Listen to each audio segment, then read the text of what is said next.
Good evening, everyone. My name is Aldrin Manalastas, and I will be the moderator for this first session. And I would like to officially welcome everyone to the first session of the second Kritike Conference. Our theme for this year is entitled From Wisdom's Special Workshop to Factories of Knowledge, the Place of University in Culture and Society. So before we begin, again, we may request all our viewers to put your microphone on mute and to kindly please turn off your cameras. Thank you, everyone.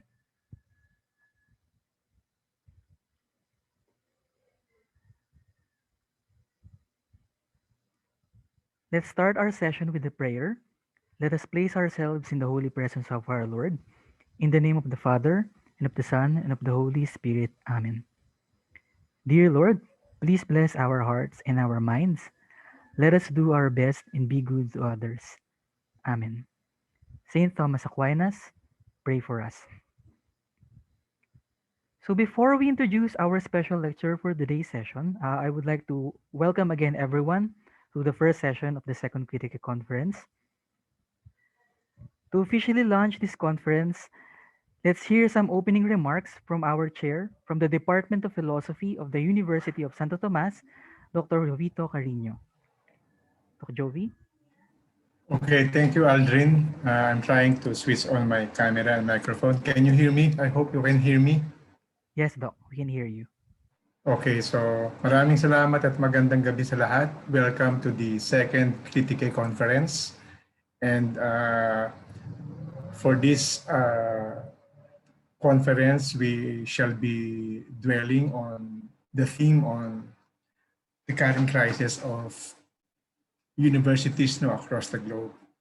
And we would like to thank and appreciate the generosity of Dr. Bob Brecher from the UK, gracing this occasion and lending us the opportunity to listen to him. Thank you, Dr. Brecher.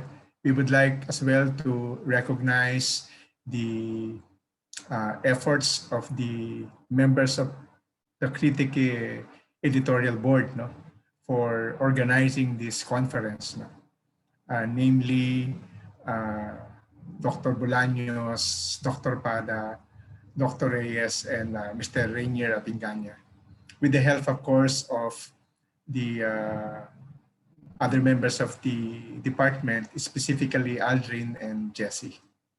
So with that, maraming salamat. Thank you, everyone. And I hope this will be a fruitful event for all of us. Thank you, Dr. Carino. And now to introduce our speaker for today. He is a moral and political philosopher with special interests in the philosophical issues surrounding conflict, torture, and medicine, and in the ethics of education. Having initially started his career as a philosopher of religion, he moved into moral and political philosophy. In response partly to developing teaching studies and duties, partly to the trajectory of actually existing neoliberalism. During his tenure as a professor, he has focused on applying the rationalist ethics he began to develop theoretically in his work Getting What You Want, a critique of liberal morality published in 1998, in both his research and his institutional activities, a trajectory recognized by his research fellowship in the Center for Philosophy and Public Affairs at St. Andrews University. Moreover, he founded the journal Republica in 1995. Torture and the Ticking Bomb was published by Blackwell in its Public Philosophy series in 2007, and he serves on a variety of NHS and other research and clinical ethics committees, editorial boards, and other ventures combining academic research and teaching with public engagement and dissemination. On the basis of his earlier remit to develop ethics in the Faculty of Health, he has founded the Center for Applied Philosophy, Politics and Ethics, CAPPE, and led the current development of an innovative MA program in applied ethics, a cross-faculty university-wide initiative validated in July 2007, as well as developing the center's range of activities both in the public arena and the university. Finally, he is also an external advisor for Edge Hill University Research Ethics and Governance Committee and is the organizer of CAPPE's Public Controversy Series. Our dear viewers, we would like to officially welcome Dr. Bob Brecher, who will be presenting his paper entitled The Neoliberal Agenda for Our Universities. Welcome, Dr. Brecher. Thank you very much for that extremely generous introduction, and of course for the invitation, which I very much appreciate. And let me give my thanks to the organizers of the conference. I know it's always hard work. So thank you for doing this. And thank you for giving me the opportunity to meet you, at least on a screen, even if not in reality.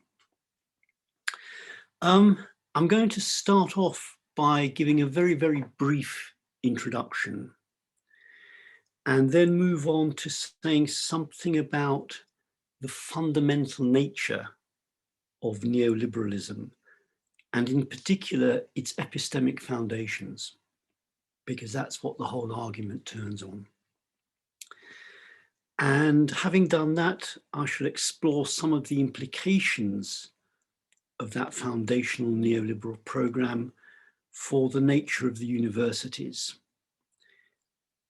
To put it another way, I want to say something about why universities are something that the neoliberal revolution has to destroy, not just wants to, but has to.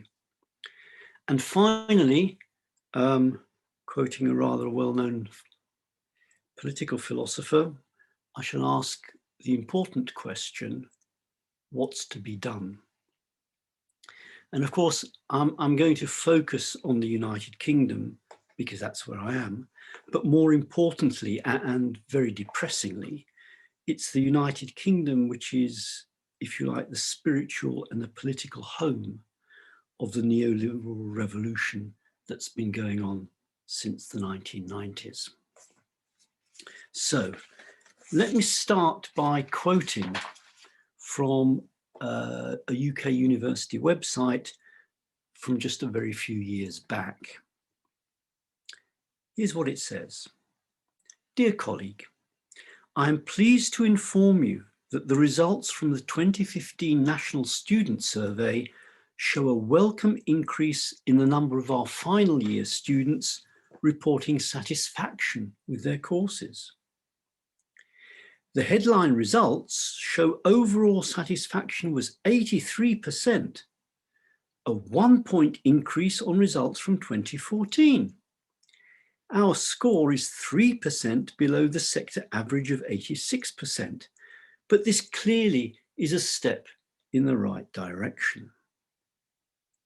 Well, for some of the older colleagues among us, this will doubtless be redolent of the Soviet tractor production figures of the 1970s.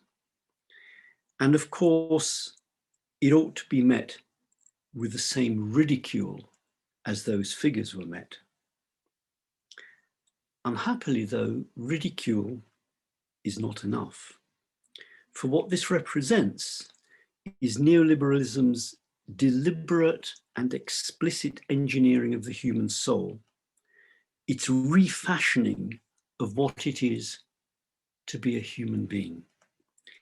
As Stalin himself so delightfully put it in his backhanded compliment to the novelists and writers of his generation, the production of souls is more important than the production of tanks. And so I raise my glass to you writers, the engineers of the human soul. And my argument in a nutshell is that central to that engineering of the human soul is the neoliberal insistence on stupidity. And that's an ideological issue to which I'll shortly return. But first, neoliberalism. Of course, to understand the neoliberal agenda for our universities, we need to try to get clear what the realities of neoliberalism actually are, at least in outline. So let me start with one of my favorite neoliberal figures. He used to be a Trotskyist before he became a neoliberal. Sir Alfred Sherman, Margaret Thatcher's dearly beloved guru. Here's what Sherman told the London correspondent of Pravda in January 1984, and I quote, "If the unemployed get lower benefits, they'll be quicker to start looking for work. As for the lumpen proletariat, coloured people and the Irish, let's face it, the only way to hold them in check is to have enough properly trained police." At least it's honest. Or consider Milton Friedman's equally honest comment in the wake of the New Orleans hurricane 15 years ago in 2005. Here is Milton Friedman's comment, quote, "Most New Orleans schools are in ruins, as are the homes of the children who attended them. The children are now scattered all over the country. This is a tragedy. It's also an opportunity to radically reform the education system."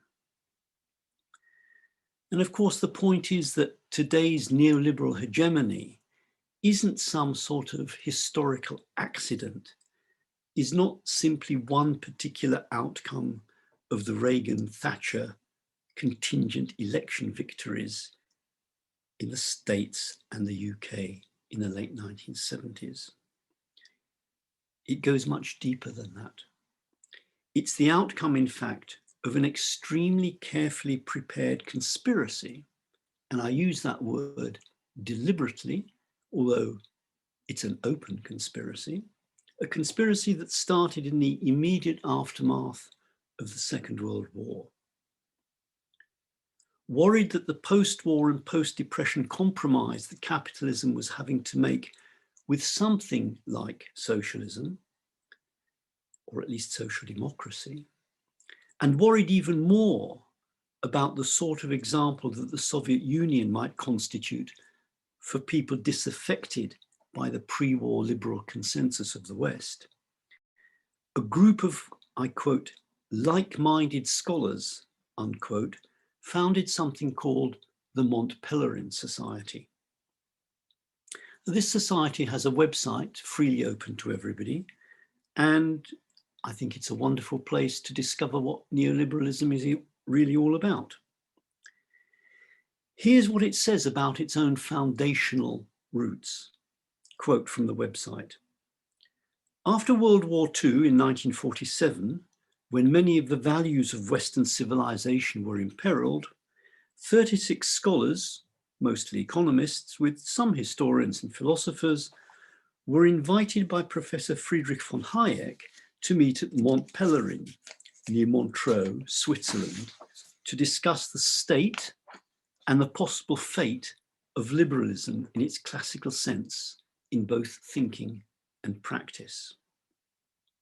And it goes on to say, "The group emphasized that it did not intend to create an orthodoxy, to form or align itself with any political parties, or to conduct propaganda.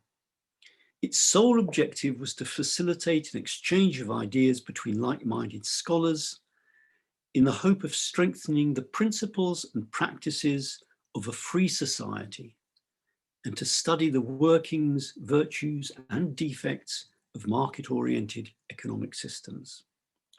Well, that's the propaganda.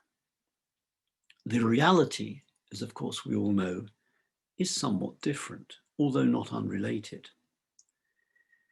And I think one of the best contemporary guides to that reality is the American economist come philosopher Philip Morasky in his brilliant book, Never Let a Serious Crisis Go to Waste. Let me give you a flavor of what he says. First, he says, and crucially, quote, "Neoliberalism as a worldview has sunk its roots deep into everyday life, almost to the point of passing as the ideology of no ideology." Second, and equally important, quote, "Neoliberalism is not at all enamored of the minimalist night watchman state of the classic liberal tradition. Its major distinguishing characteristics is in fact a set of proposals and programs to infuse, to take over and transform the strong state in order to impose the ideal form of society. And so, as Hayek once wrote, it would be impossible to assert that a free society will always and necessarily develop values of which we would approve, or even that it will maintain values which are compatible with the preservation of freedom. And so, as Morasky again puts it, quote, the starting point of neoliberalism is the admission, contrary to the classical liberal doctrine, that their vision of the good society will be victorious only if it becomes reconciled to the fact that the conditions for its existence must be constructed and will not come about naturally in the absence of concerted political effort and organization. It needs a strong state as, if you like, guarantor of the stability of a market society. And we actually saw some of that in 2008, 9, and 10. And so Morasky concludes, quote, a primary ambition of the neoliberal project is to redefine and shape the functions of the state, not to destroy it, close quote. And this is, I think, crucial for our universities. There is neoliberalism's denial of the very possibility of knowledge. It comes as a surprise to many of my colleagues, but nonetheless, the neoliberals clearly and explicitly deny the very possibility of knowledge. Here's Hayek, quote, from the Constitution of Liberty.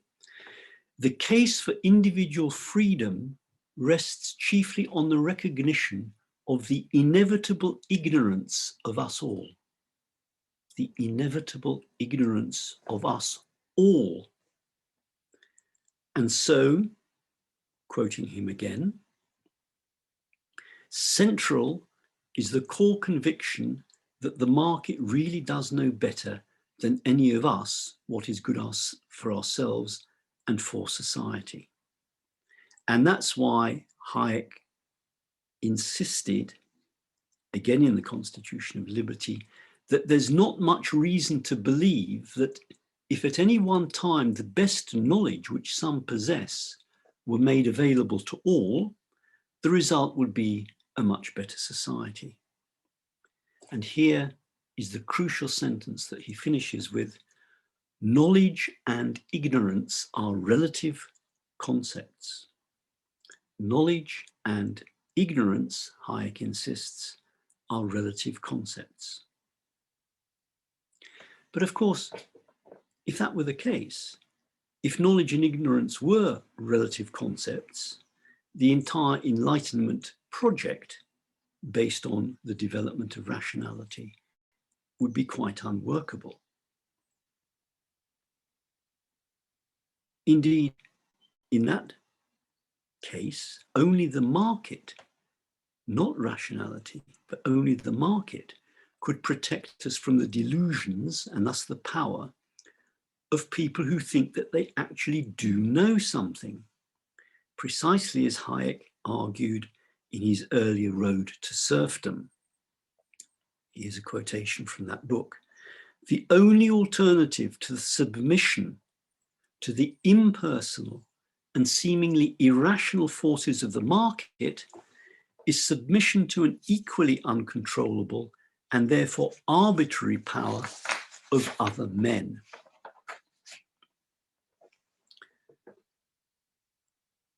So it's because neoliberalism posits the market as, to quote from Morasky, an information processor more powerful than any human brain, that we must subordinate ourselves entirely to that market. And it's why the entire Enlightenment project, with all its neo-colonial problems, has to be rejected. Rationality does not issue in knowledge.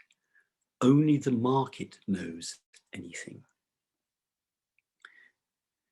One might say at this point that neoliberalism would have had to invent postmodern skepticism if the left hadn't done so already. Because of course, if it turned out to be false, then neoliberalism's central argument for what it's pleased to call the free market disappears. And quite obviously, the neoliberal claim to ignorance is false. Otherwise, neither Hayek nor any other true believer could be in a position to make precisely the claim they do. When Hayek tells us that only the market knows anything, he's contradicting himself insofar as he is not the market, but an apparently rational being. One would simply, at this point, talk about contradiction. And the simple point in this context, as in very many others, is that if relativism were true, then it could not be true that relativism was true. And that so much of the left in the late 20th and early 21st centuries should have been silly enough to think of postmodern relativism as some sort of emancipatory tool will, I hope, in the end, prove to be one of the stranger twists of the history of ideas and movements. That said, though, and nonetheless, despite its being contradictory, postmodern skepticism about knowledge remains an extremely powerful position, a position on which neoliberalism feeds, and exactly the same position, of course, as that on which Trumpism and Trumpery rests, although these positions are, of course, very, very different. Nonetheless, both neoliberalism and what I'm going to call Trumpism rest on the denial of knowledge. The postmoderns deny the possibility of knowledge, whereas Trump and his followers, like our own dearly beloved Prime Minister, insist that knowledge and truth simply don't matter. Where does all this come from? There's a very long story to be told here. Don't worry, I'm not going to tell it. It would take too long. But an important source, and one that sometimes I think somewhat overlooked, is later 19th century social Darwinism, 100 years later known as sociobiology, and known more commonly today as evolutionary psychology. What counts as knowledge, according to social Darwinists, is whatever the market is said to predict. Just as whatever is the case of whoever is said to have succeeded in life is what counts as success for the social Darwinist, so for the neoliberal, the market stands in place of biology.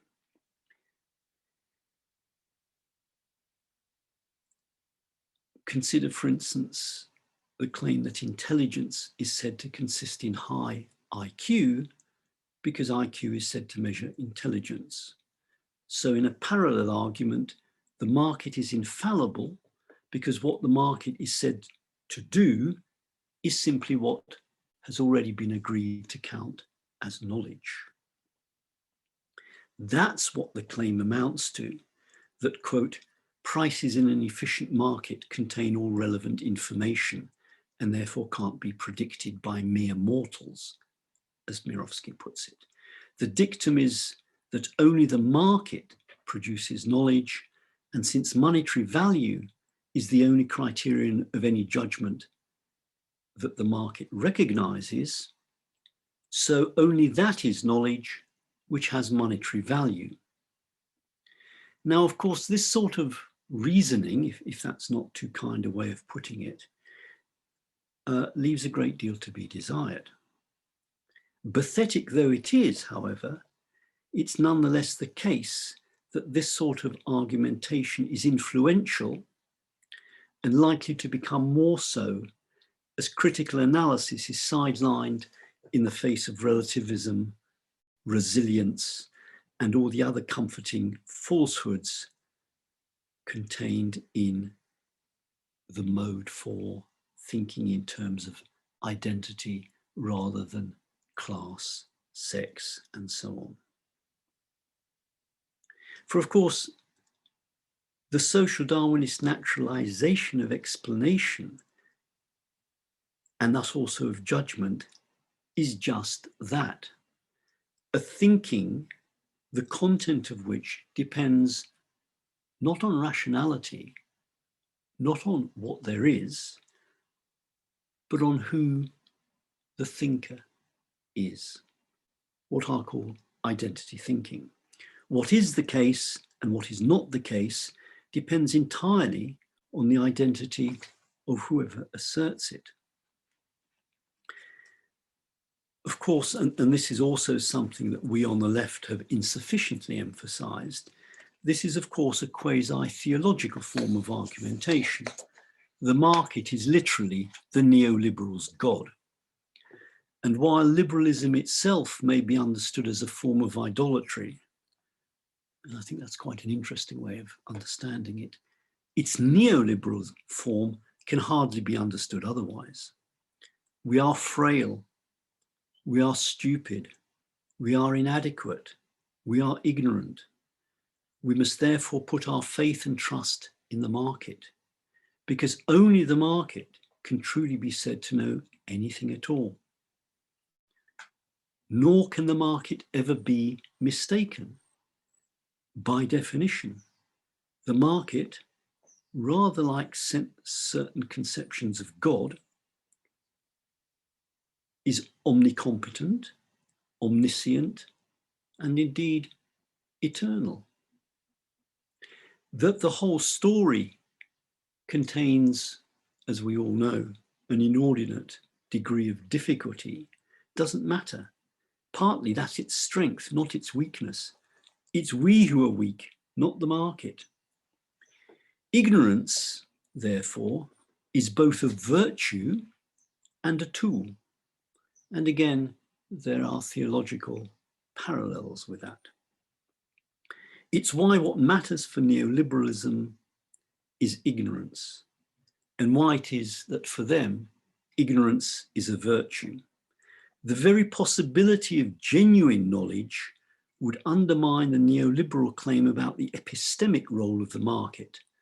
And once that is undermined, then the entire ideology collapses. Whereas for the traditional ruling classes, people's knowledge is inconvenient or dangerous, but containable so long as it doesn't spread too far, for the neoliberal revolutionaries, it's much more than that. So we shouldn't be surprised that, again, to quote Morasky, for purposes of public understanding and sloganeering, neoliberal market society must be treated as a natural state of mankind.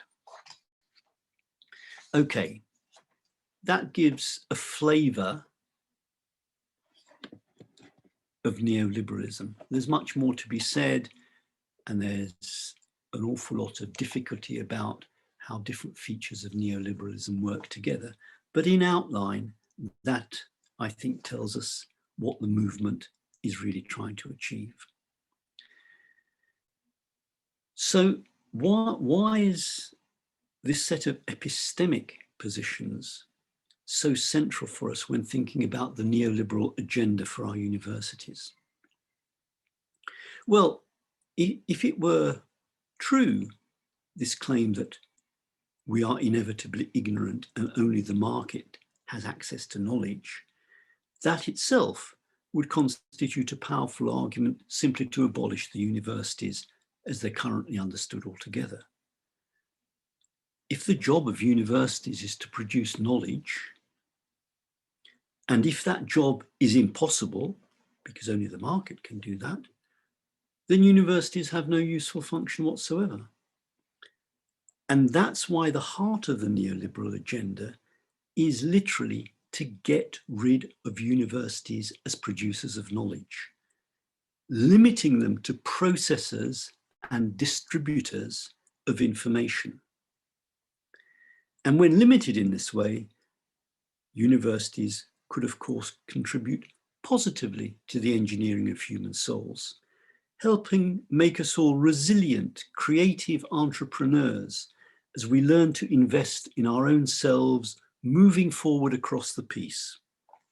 In short, propaganda is all there can be, and the university's job is simply to contribute to it. Now, in one sense, this isn't entirely new. Historically, education has always served two quite contradictory needs: the needs of continuity and the needs of renewal. Now, provided that we're dealing with small numbers, that's not a particular problem for political authorities. The majority of the small minority will do the continuity bit, and only a small minority of that small minority will have anything to say about renewal. And anyway, we can always sit on the troublemakers, Socrates, Spinoza. But this has changed because a late capitalist culture needs to engage the vast majority for its project as consumers, if not as producers. And as it becomes more technologically complex, so it needs more and more skills and more knowledge. With the increasing pace of technological change, there arises a need for people to be changeable as well. A flexible workforce is essential. In short, to use a United Kingdom example, we need to ensure that only a minority are properly educated, which is why there's a move in the United Kingdom to go back to two different sorts of secondary schools: grammar schools for the very clever, secondary modern schools for everybody else. And it's why there's an increasing, if you like, divide in the university sector between the Russell Group and everybody else.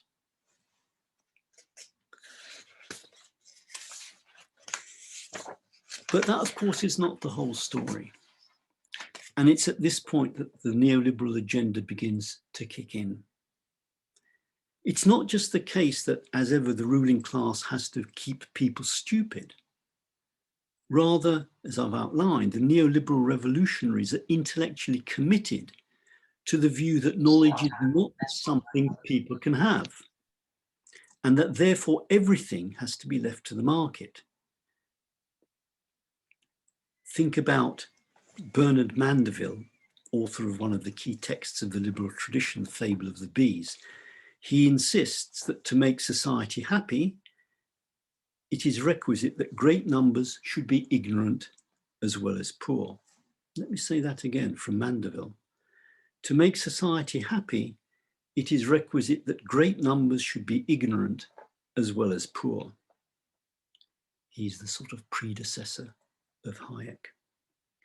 A minority, however, are of course fit to be trusted with knowledge, hence the early universities, for example. Now, there's an obvious problem here.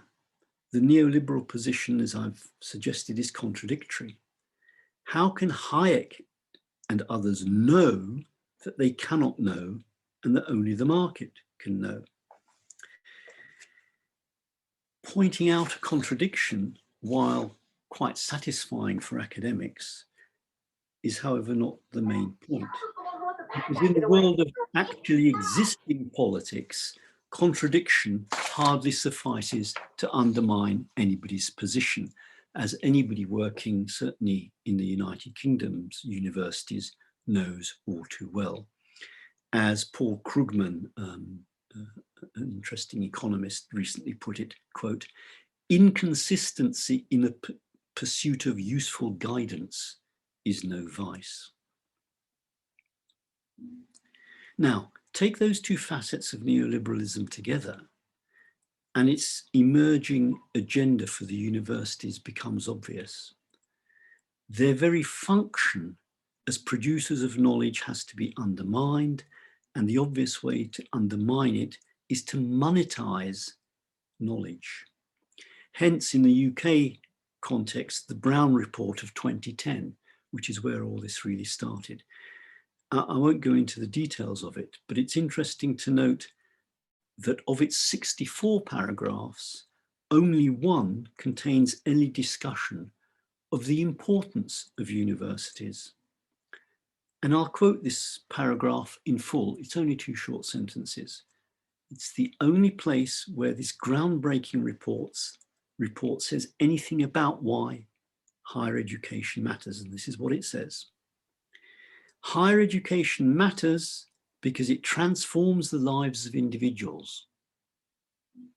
On graduating, graduates are more likely to be employed, more likely to enjoy higher wages and better job satisfaction, and more likely to find it easier to move from one job to the next. That's it. That's the only reason why universities matter. Now, neoliberalism's subversion of the very idea of education is, of course, deliberate. It's explicit. It's directed at both the means of production of knowledge and at its logical terms and forms. Now, the first of these, means of production of knowledge, is fairly obvious because it lies close to the surface. You undermine pay and conditions, you outsource cleaning, catering, student accommodation and administration, and finally you outsource academic work as well. You fragment knowledge into modules. And of course, the post-COVID digitalization of learning in the UK and elsewhere is unlikely to come to an end when the pandemic comes to an end. Rather, what passes now for education will remain because it's cheap and can be delivered by anyone. It's also why in the UK context and increasingly elsewhere in Europe, fees were introduced in order to make higher education into a commodity and thus to help bring about what the neoliberals claim is naturally the case, namely that monetary value is an epistemic category. That's why outsourcing is, of course, so important. It undermines the university as any sort of community dedicated to the production of knowledge, as any sort of community which is a cooperative undertaking. And of course, cooperation for the neoliberals is already a very bad thing because it counters the figure of the free-floating individual.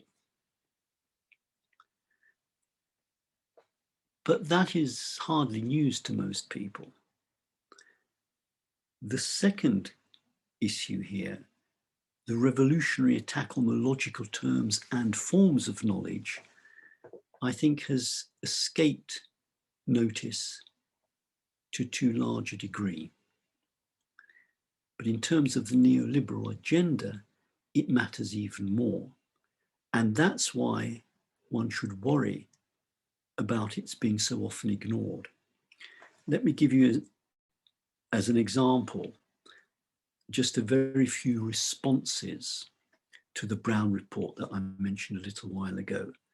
And I'm taking quotations from the United Kingdom's Times Higher, which is the trade rag for academics in Britain.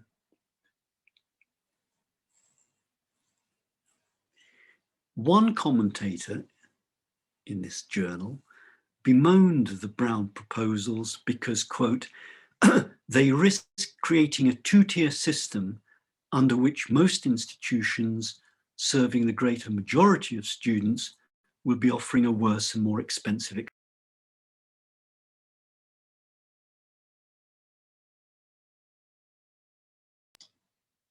Is that okay? Stop your back. Okay, where was I? Yes. But of course, this wasn't a risk. The Brown report's proposals were designed expressly to achieve a two-tier system, and they've done so. Here's another objection from the same journal. Quote, To downgrade to non-priority status the arts, humanities, and social sciences will be a disaster for the nation's intellectual and cultural life. I'm afraid that's rubbish. Far from being a disaster, so far as the neoliberal revolutionaries are concerned, it's intended to rid the universities of all this critical nonsense, as if people were actually able to gain knowledge and to improve the world on the basis of that knowledge. The urgent question is whether or not they'll succeed. Nor is it, quote, a huge mistake to value students simply for what we can get out of them or what they might earn in the future. That's exactly what Brown and his fellow neoliberals intended. They're supposed to understand themselves as commodities.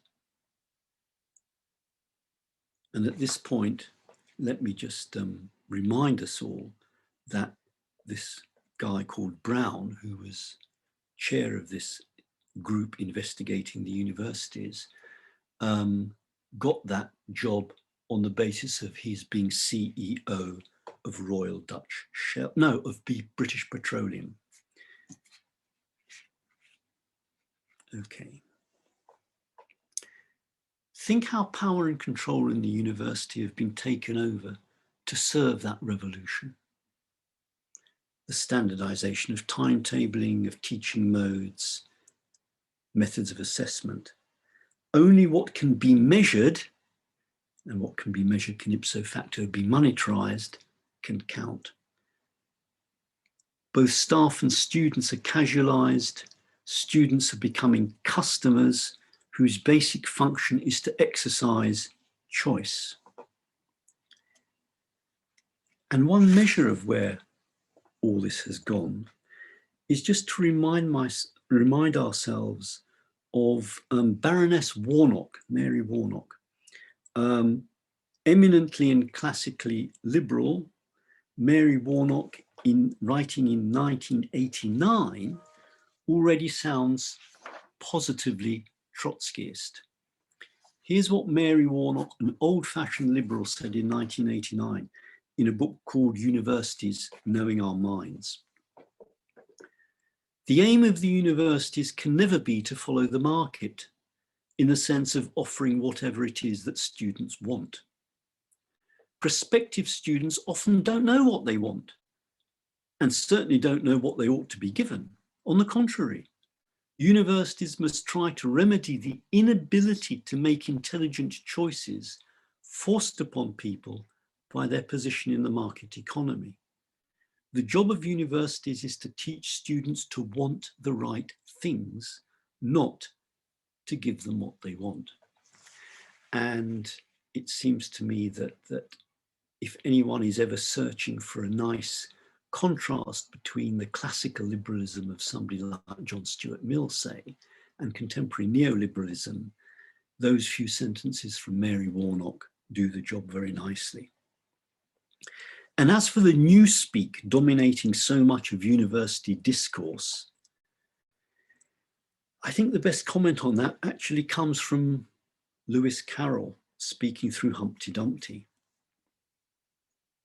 When I use a word, Humpty Dumpty said, it means just what I choose it to mean, neither more nor less. The question is, said Alice, whether you can make words mean so many different things. The question is, said Humpty Dumpty, which is to be master, and that's all. So I've painted a bleak picture, a pessimistic picture, but unfortunately, I think it's a realistic one, though I'd love to be mistaken.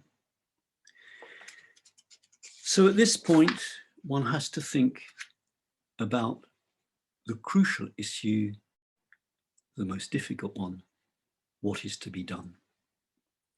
Now, there's an important and wide-ranging story, and I've partly alluded to it, to be told about why so much of the left has actually helped push through the neoliberal agenda, however ignorantly and inadvertently. And there's a much more important story also to be told about what remains of the left and how it might combat the neoliberal revolution. But that's a long story. What I want to do here, by way of finishing, is simply to focus on we, members of a university, to insist on a very old-fashioned term, might be. What might we do as members of a university specifically to resist the neoliberal fundamentalists' takeover? Well, for maybe about 4 decades, academics like myself have been complaining about the direction in which universities are moving. And it's tribute to this conference that it's precisely that animus that animated the theme of the conference, and rightly so. Relatively lower pay, the ever-increasing ratio of management and administration to academic staff, ever larger classes, the corruption and policing of research, deprofessionalization, the university as corporation rather than association, and so on. We have increasing tuition fees, we talk about impact, we have online courses, we have withdrawal of state funding for humanities and social sciences, we have private providers, and so on and on and on. We complain, and of course they take no notice. How is it that academics, and not just in the United Kingdom, are so extraordinarily impotent? Well, one set of answers is, of course, to do with individuals, complacency, complaisance, cowardice, whatever. In that way, academics like us are no different from any other bunch of people. But this is not the place to moralize, first because moralizing doesn't help, and second, and more important, because moralizing deflects attention from the fundamental causes of this situation. What we need is a clear analysis. And a first step in the direction of such an analysis is, in my view, to recognize not just the political realities and priorities of the neoliberal revolutionaries. Remember, we are living through a revolution, but also to understand the way in which that revolution is an epistemic one. So following on from that, let me finish by offering you a secular version, an academic version, a university version of the 10 Commandments. First, let's take on the task of understanding the epistemic as well as the material reality of what's going on and the role in which we've been cast.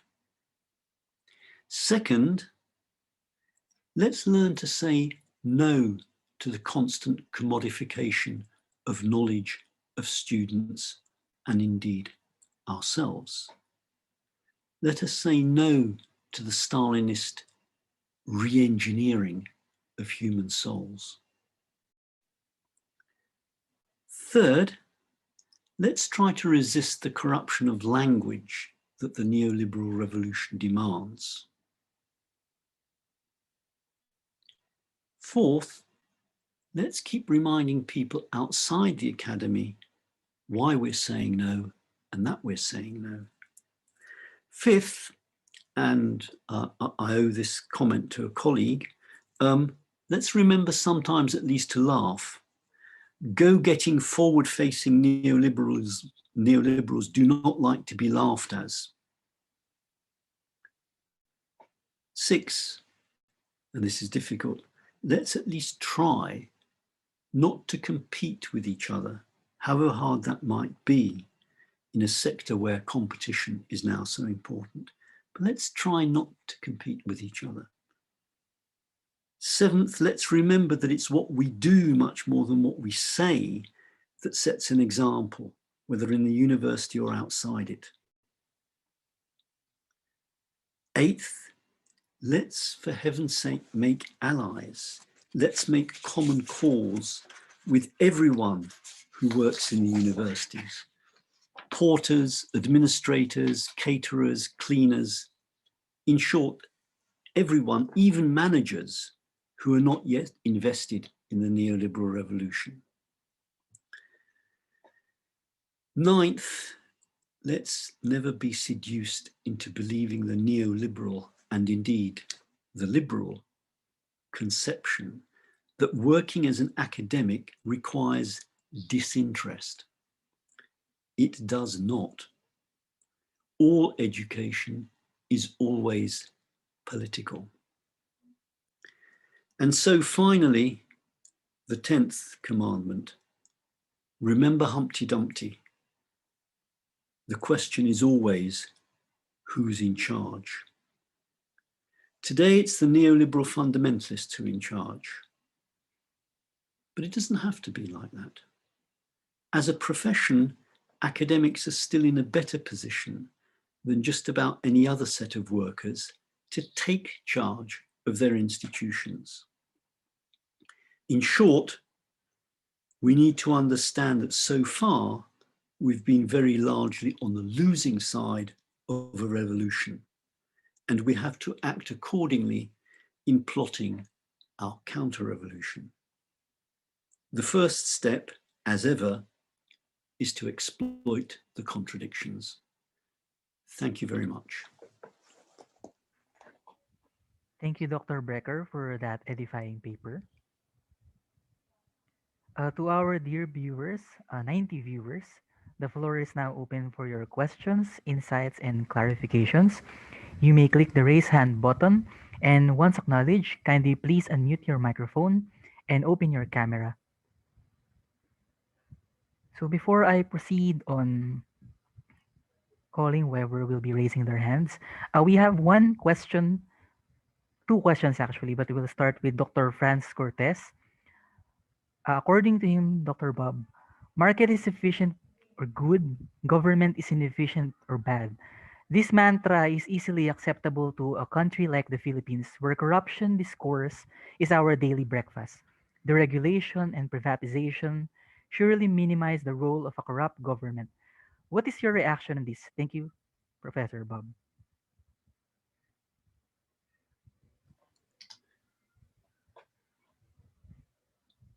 Right. That's a very good question. The problem is that if one abandons the state on grounds of its being corrupt, where does one go? It seems to me that the only place one goes to is the market, in a broad sense. And that, of course, is no less corrupt than the state. I don't think there's a simple answer to that, but I don't think you're going to escape corruption by simply abandoning the state. Because after all, the market, which is the alternative to the state, can be understood as, in neoliberal terms, a system of corruption. After all that matters in the market is who wins. How they win doesn't matter.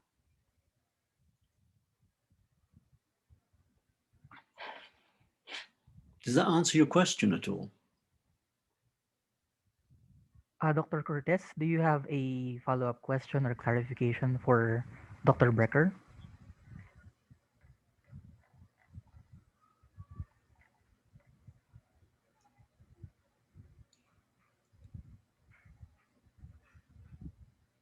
While we're waiting for Dr. Cortez, we have a second comment from Longard's Evark. According to him, Dr. Brecher, the state and its government become guardians of the market. This is true in the Philippine context when military and police are protecting mining companies and driving away or displacing the Lumads. The Yes. election next year is another display on how oligarchs donating campaign funds to candidates. I think what's happening in the Philippines is actually a guide to what is happening across large parts of the world. The neoliberals regard the state precisely as guardians of the market. The only proper role for the state, and thus of its agents, the police, the army, whatever, is precisely to guard the market so that it can carry on appearing to be natural when in fact it isn't. So that's exactly part of the problem. How we actually resist that, I don't know. It's a big question. One of the things, though, that does strike me about the neoliberal revolution is the historical role in that revolution of think tanks. And think tanks, of course, are things that can be afforded by the neoliberals because they've got plenty of money. How does the left create something like think tanks without having access to the finances that make it possible? Because people on the left need to have the space and the time to do the work in just the same way as people on the right have been having.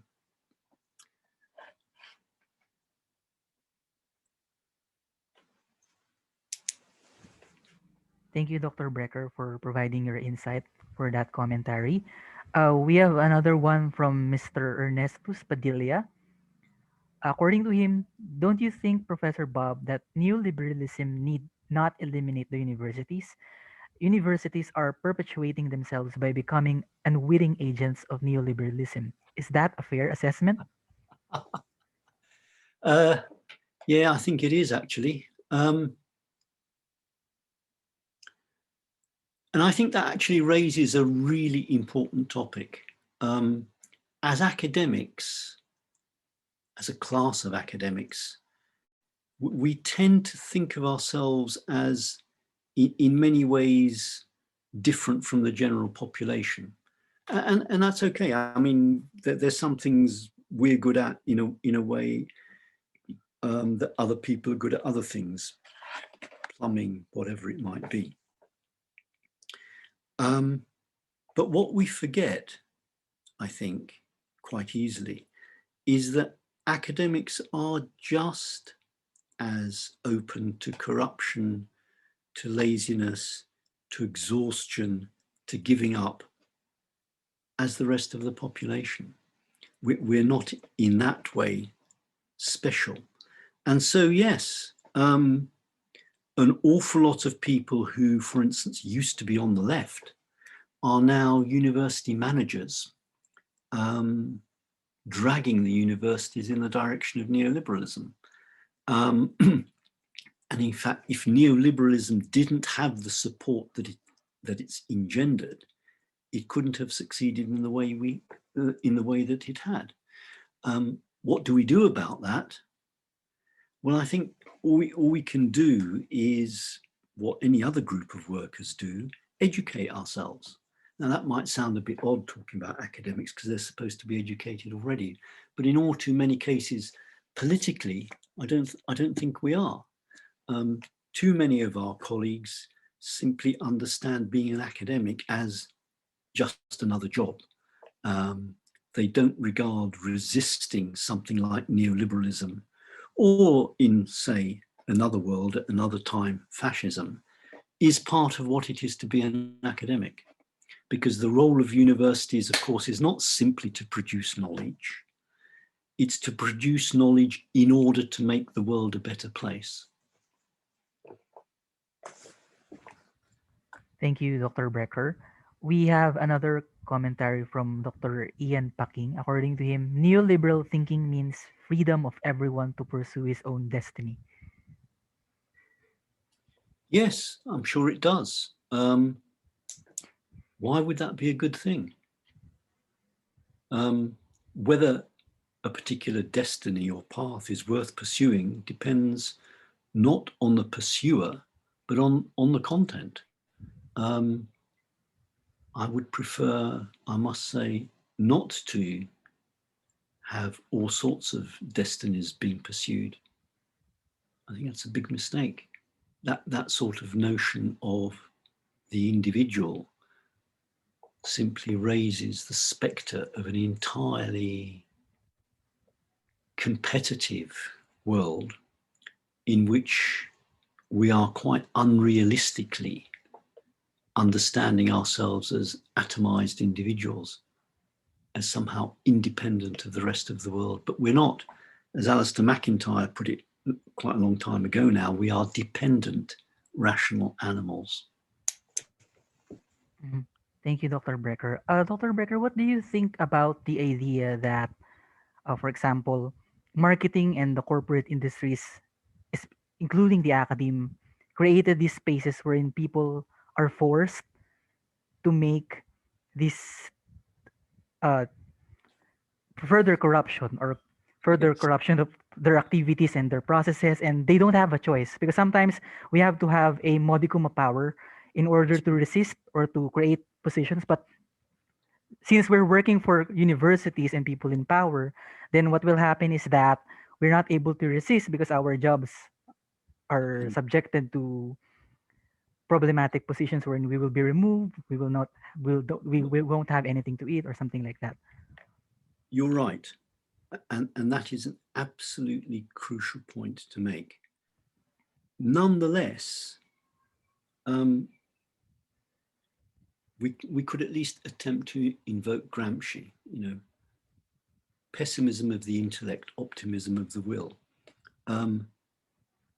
Certainly as individuals, I think we're more or less entirely powerless. You get an email asking you to fill some forms in about some marketing nonsense. You know it's a load of rubbish, but you do it because if you don't do it, then somebody else will do it, blah, blah, blah, blah, of course. The only way in which that can be resisted is for people to group themselves together and act collectively. Let me give you an example. At my university, just yesterday, our strike succeeded. We were going on strike in order to prevent 2 colleagues being made redundant. And in the end, we won because people acted together. And we did go on strike for over a period of several weeks. And the university realized that there was a collective strength there that they had to take into account. And so we reached a deal. Now, that's not everything, but it is something. I think we're in a better position to work cooperatively and to resist some of that individual pressure than people working in a lot of other areas, particularly in factories, for instance. I mean, it's a different world altogether. Thank you, Dr. Brecker. We have another one from from Sir Rodrigo Abenes. Uh, Thanks, Professor Bob. I would like to ask on how neoliberalism agenda in university being applied in our classroom everyday life. So can you say that again? Something just went. Mhm. I would like to ask on how neoliberalism agenda in university being applied in our classroom everyday life. Well, I think it's mainly refracted through the way the school system is organized. If, and again, using the UK example, United Kingdom schools did not have a common syllabus until 1992, when it was first suggested that there's a national curriculum that all schools follow. And of course, the first thing that the first element of the curriculum that was developed was, of course, history, and other subjects followed, but history, of course, was the most important one. And I think that one of the outcomes of all that has been that the schools inevitably are producing people who more and more fit into the neoliberal mode, which is why it's very difficult for them when they come into university. Some students are very uncomfortable if the university proposes something very different to what they learnt by way of education in school. On the other hand, it's also the case that a lot of 18, 19, 20-year-olds are much more energetic than we are and are actually very angry at the way they've been brought up in the schools and the way they've been educated and the values that have been drummed into them, and are actually very keen to do something about it. All I'd say about that is that either the young people of the world will change the world, or the world won't change. It's always been like that. We should be pessimistic because of the inroads of neoliberalism into everyday life. But we should also remember that great systems, like for instance, the Soviet Union, collapsed just at the point where they had achieved hegemony. That's the optimistic bit, I hope.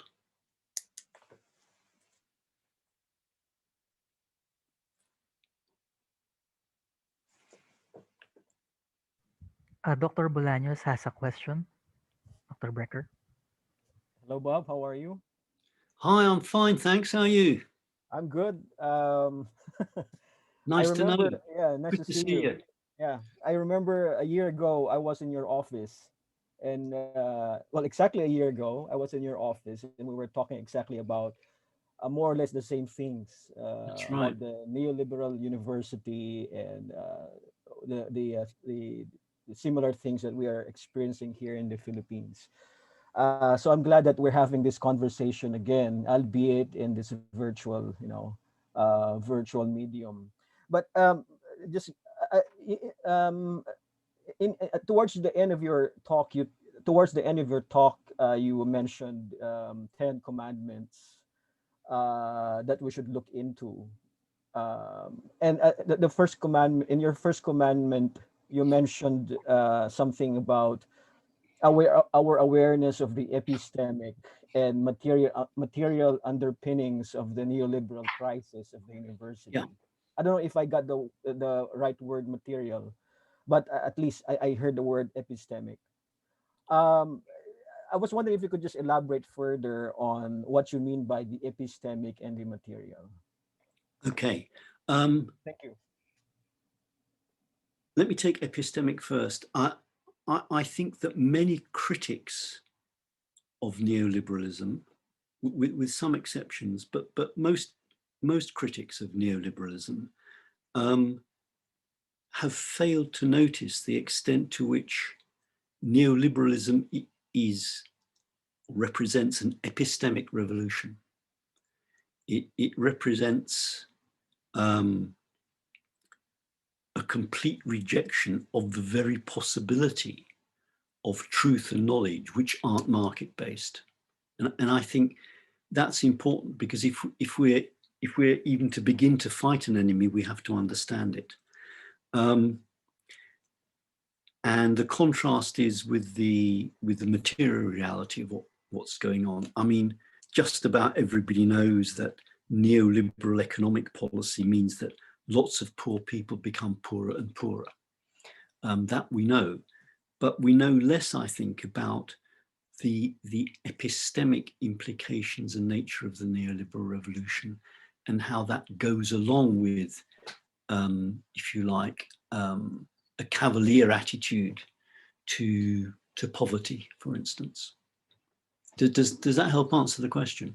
Yeah, thank you. I think I get where you're pointing at. Great. Thank you very Cheers. much, Bob. Oh, and thank you for joining us, for sharing No, your thoughts. it's a pleasure. I'm glad it's all worked, because Oh I yeah. get nervous with technology, you know. All right. I think we have more questions for you. Okay. Thank you, Dr. Bolaños. Thank you, Dr. Brecher. We have another question from John Dave Mabanta. According to him, when do neoliberalism become vulnerable and flawed that it could be unreliable for the society and state to turn to? Um,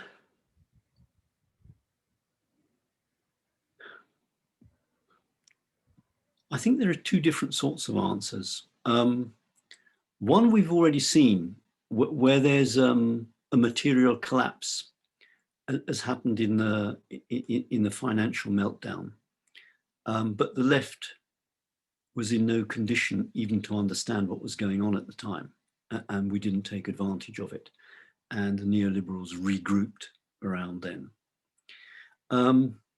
But more generally, it seems to me that we can't know exactly how history is going to work out. All we can do is do the things that are doable at the time and keep our fingers crossed. There's no, if you like, magic bullet answer to that sort of question. If there were, somebody would have thought of it by now and done something about it. Thank you, Dr. Brecher. Another one from Mr. Alex Hennon. As we face the effect of the fourth industrial revolution, and as market controls and influences the dissemination of knowledge and data through technological breakthroughs, what is now the role of the practicality of the academic truth, which has the purpose to open the significance of justice, transparency, and solidarity? Do we become more human when market controls and guides human decisions and human aspirations? Wow, that is a great question, and of course it's impossibly large. But that's not a criticism. It's a question that needs to be asked. One of the issues I think I'd want to stress is that an awful lot of people think that technological changes, technological progress, if you want, the internet, online, blah, blah, has actually made more knowledge available to more people. I don't think that's the case. I think that what's going on isn't the making available of knowledge, but the making available of information. And the difference between information and knowledge seems to me exactly what universities are about. Why do we not have degrees in, I don't know, driving cars, for instance? It's simply because for that, no knowledge other than tacit knowledge is not important. The notion of, if you like, analytic criticality around car driving or hair cutting or something like that, or even plumbing, would be rather odd. And that's why we don't have degrees in those subjects.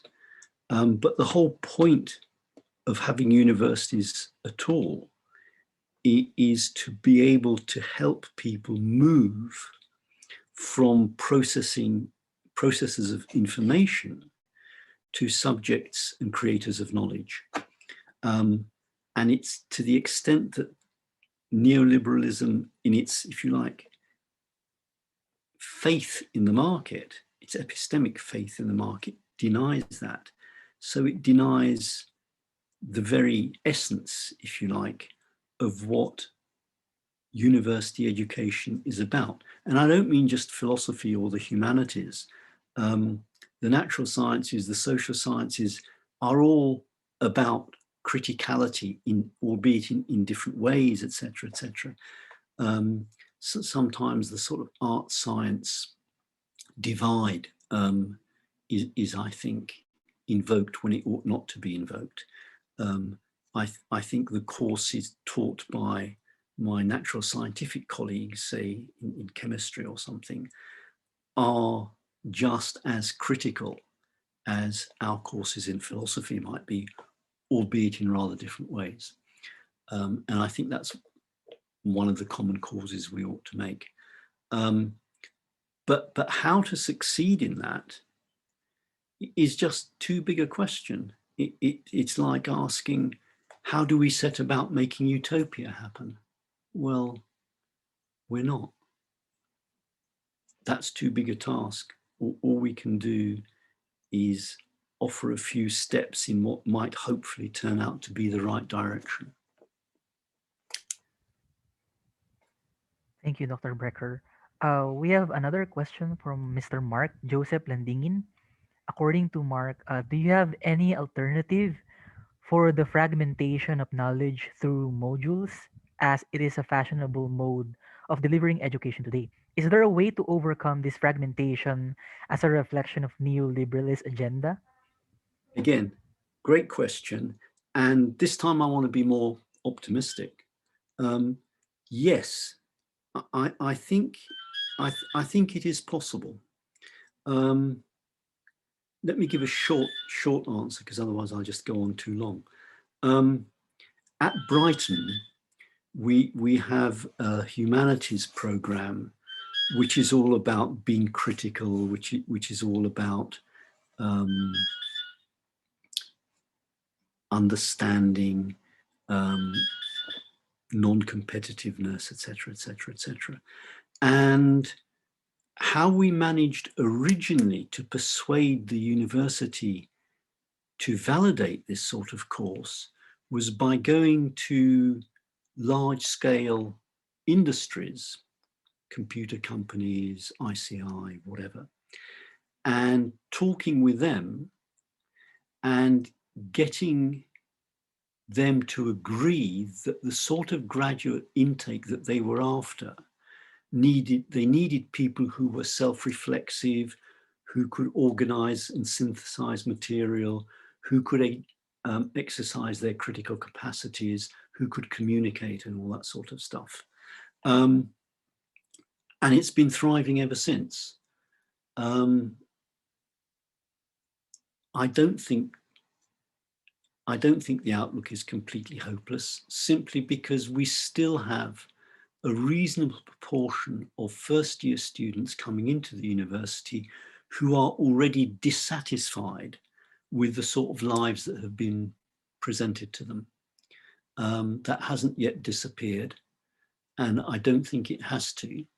But what it does mean is that we have to find ways of exercising power in the universities through making alliances with colleagues in other areas, so that in the end, which is one of the sort of things that happens at Brighton, we actually get more students than we would have done otherwise, because there's a large enough minority of school leavers who find that sort of challenge something very, very attractive. They come to us precisely because they want something different. And the university is not going to object to that, because it needs students. And even if it doesn't like the idea of students being taught to be critical, it'll accept it because it needs the money. Okay. And we have a question from Miss Eloisa Bosas. Professor Bob, you prescribed to spot the contradictions as the first step towards a neoliberal revolution. The very existence of universities now in a neoliberal world is a contradiction. Is it high time then to pursue a different version of schooling society? Good question again. And my honest answer is that I'm very unsure. And I'm unsure because let me be a little bit anecdotal about this. Many, many years ago, when I was a lot younger, I genuinely believed that education could change society. I was one of those kids from the 60s who thought that the world can be changed through education. And of course, I was completely wrong. Not going to happen. That then makes me think that the continuing existence of what I'd call genuine universities is going to depend entirely on larger scale political developments. On the other hand, I think we can nonetheless help our students become more critical of the world they find themselves in. And hopefully that itself will lead to political change, which in the end will then lead to educational change. But it's always going to be that way around. We have to, in a sense, we have to change society before we change education.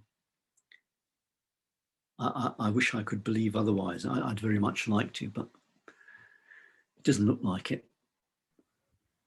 I see.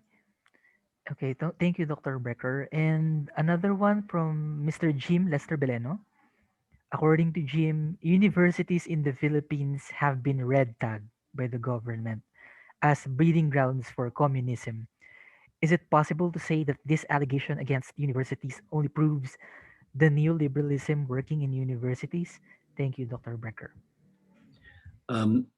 Look, I don't know enough about the situation in the Philippines to say anything terribly helpful on that. But it does seem to me that these sorts of accusations, hotbed of communism, I mean, what? What communism? In Britain, hotbed of woke culture. What does that mean? I think once those general claims are made, they're already undermined because the people who make them are just following, if you like, a formula. They might as well have been talking 50 or 60 years ago.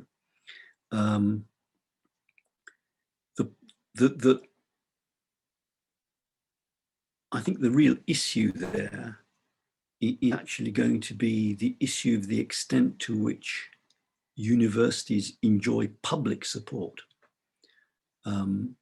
as against government annoyance.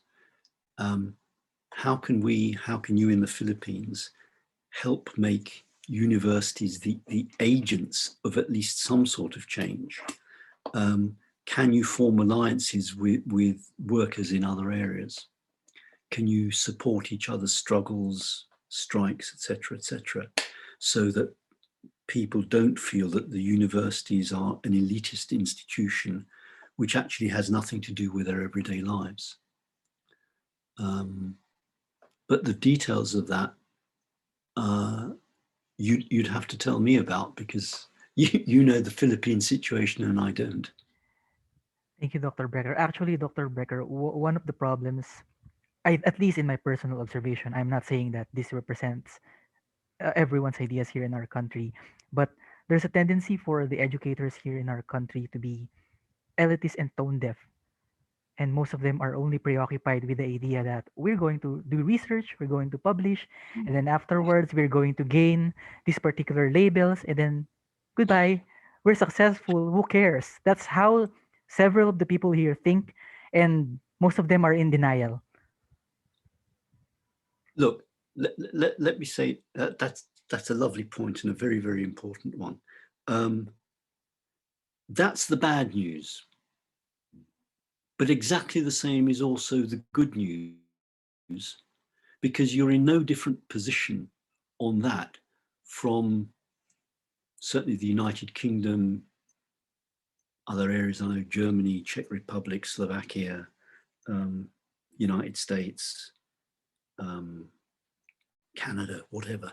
What you've described, I think, describes academics across the world.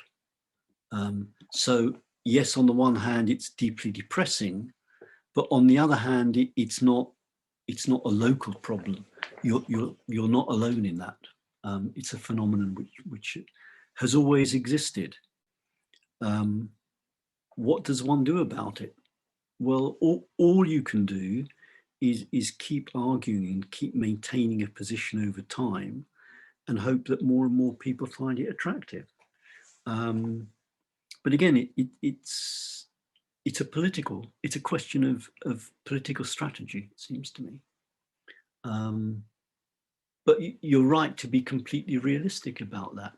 Most most teachers in universities, and I want to stick with that term, teachers, are in one sense not politically engaged. They're interested in their own careers. They don't see being an academic as a vocation. And paradoxically, the more universities there are, because there's more and more people going to university, the more difficult that problem becomes. 50, 60, 70 years ago, probably a higher percentage of academics were what I might call idealistic than now. Exactly the same as in terms of the rest of the population. You're not alone. That's the only bit of good news I can think of. Sadly, it's all over the world. Okay, and we have another question from Wilmer Reyes. Government, market, and academics, these three from time to time somehow overlaps the role of one another, especially the market. How can we tell that these three do the roles on this changing era, the neoliberalism phase? You can't. You're not going to change that until we get rid of neoliberalism. And that seems to me the central point. We can't just effect changes in universities because the overall political situation is always going to be, if you like, in charge of things. There's obviously some sort of dialectical relationship between making small changes in various sectors, such as higher education, and political change, and that's fine. But you can't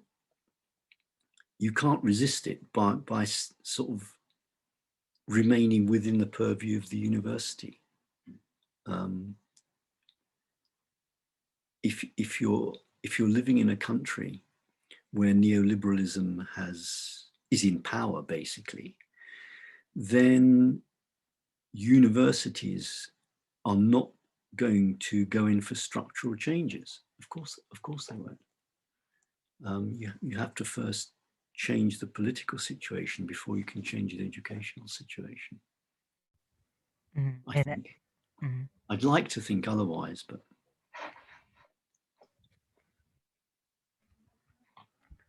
Okay, and thank you, Dr. Brecher. We have another question from Dr. Rochi Matienzo. In this time of health crisis, universities are left with no choice but to produce and disseminate knowledge through technology, in particular the internet. How can the managers of universities create policies, or what direction should they focus into to mitigate, if not to avoid, the manipulative theatrics of neoliberalism with the use of technology? Thank you, Dr. Brecher. Or Fowler. Unfortunately, they can't. The really worrying thing about the, if you like, digital response to the pandemic, a response which in many ways makes a lot of sense, of course. Nonetheless, it's an extremely worrying one. It seems to me that an awful lot of groundwork needs to be done in terms particularly of rallying student support for if you like, a non-digital education. Again, I don't know the situation in the Philippines, but in the UK, it's actually quite interesting.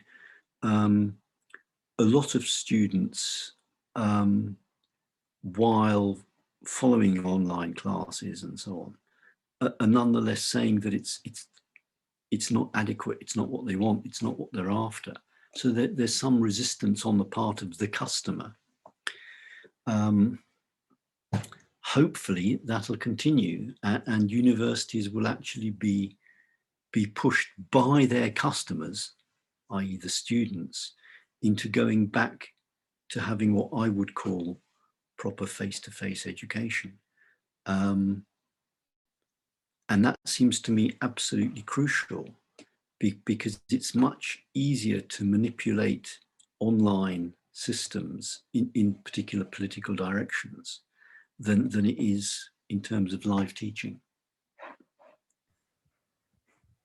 Mhm.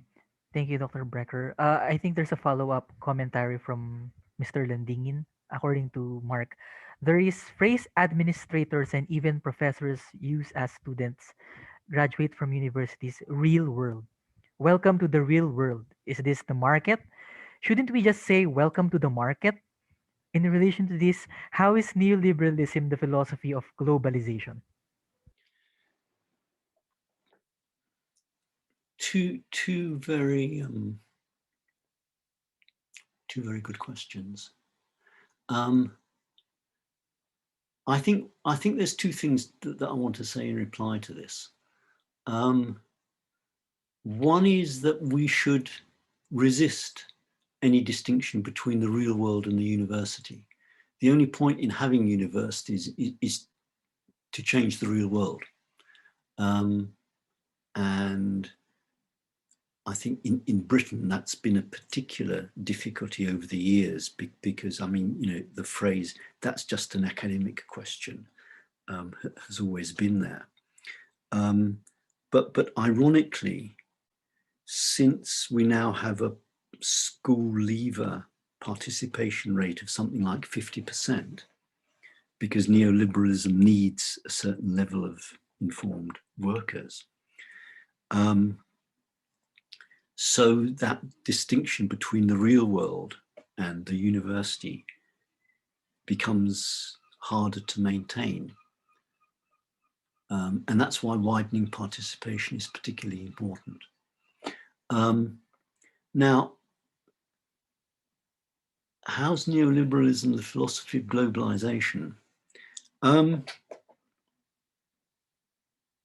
That's an enormous question about not least the nature of globalization.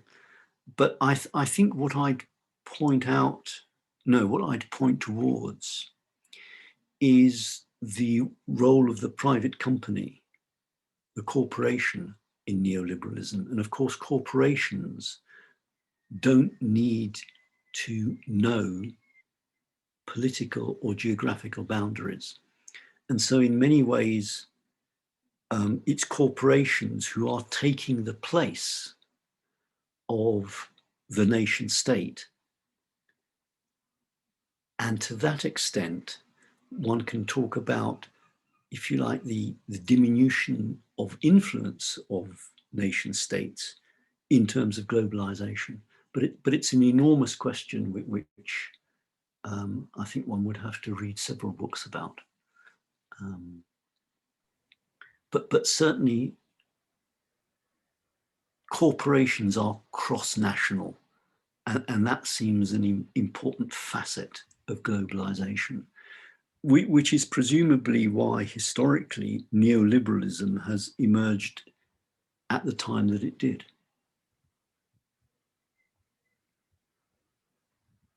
Mhm.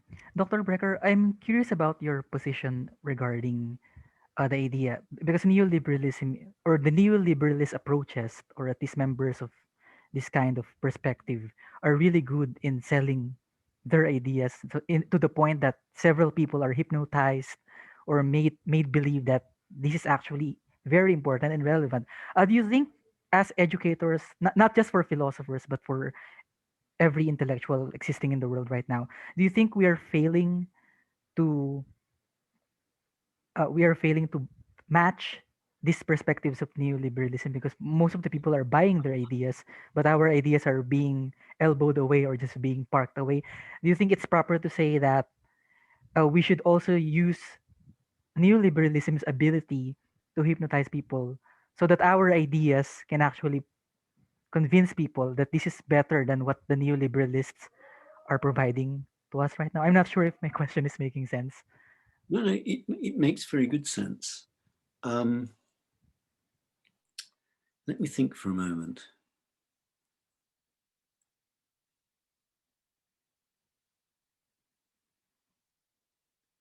I mean,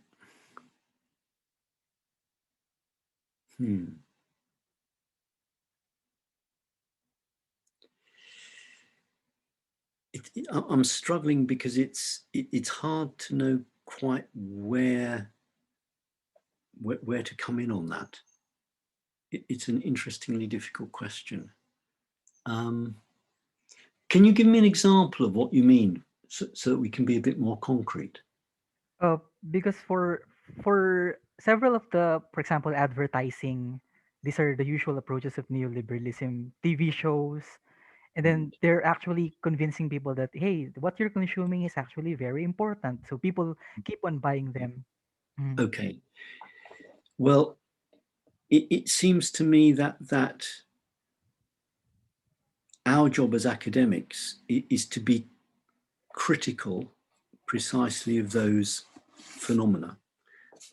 And our job is to help students analyze those phenomena and understand them. And that's why the expansion of the universities and the participation rate of young people in universities is something that we can take advantage of, because we're not in a position where, say, 30 or 40 years ago, only a small elite of people came to university. And so we didn't have a chance of influencing the rest of the public. But now 50% of school leavers come to university. Well, if those 50% were all taught to be critical, analytic, then that would be an advance. I think the real difficulty there, and it's one of the things I alluded to in the talk, I think one of the real difficulties is that the left has become, or historically, somewhat fixated on what I'm going to call postmodern denials of truth. And we've therefore thrown away the very weapons that we can use. You know, we're supposed to be, we should be teaching students to be critical, but at the same time, we're sort of going along with the notion that truth is relative. But of course, you can't push both of those things at the same time.